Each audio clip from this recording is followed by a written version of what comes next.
নিয়ম ভেঙে নির্ধারিত সময়ের পরও খোলা ছিল বিরাট কোহলির পানশালা।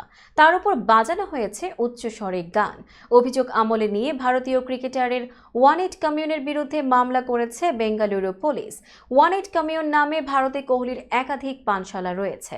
শাখা আছে দিল্লি, মুম্বাই, পুনে এবং কলকাতাতেও। গত বছর ডিসেম্বরে বেঙ্গালুরুতেও তার পানশালা চালু হয়, যেটার অবস্থান বেঙ্গালুরুর এমজি রোডে।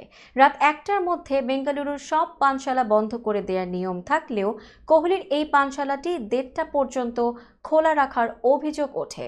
একই সঙ্গে অভিযোগ ছিল উচ্চস্বরে গান বাজানোরও। বেঙ্গালুরু পুলিশের ডিসিপি সেন্ট্রাল জানিয়েছেন, আমরা যা যা অভিযোগ পেয়েছি তার ভিত্তিতে তদন্ত শুরু হয়েছে। প্রয়োজন অনুযায়ী পরবর্তী পদক্ষেপ নেওয়া হবে।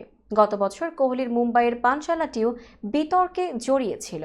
তামিলনাড়ুর এক ব্যক্তি এক্সে একটি ভিডিও পোস্ট করেন। সেখানে তিনি অভিযোগ করেন, একটি বিশেষ দক্ষিণী পোশাক পরার জন্য তাকে ওই পানশালায় ঢুকতে দেয়া হয়নি।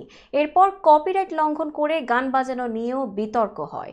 দিল্লি হাইকোর্ট ওই পানশালায় সংশ্লিষ্ট গান বাজানোয় নিষেধাজ্ঞা জারি করে। এদিকে কোহলি ভারতের বাইরে অবস্থান করছেন। টি-20 বিশ্বকাপ জেতার পর লন্ডনে পরিবার নিয়ে সময় কাটাচ্ছেন তিনি।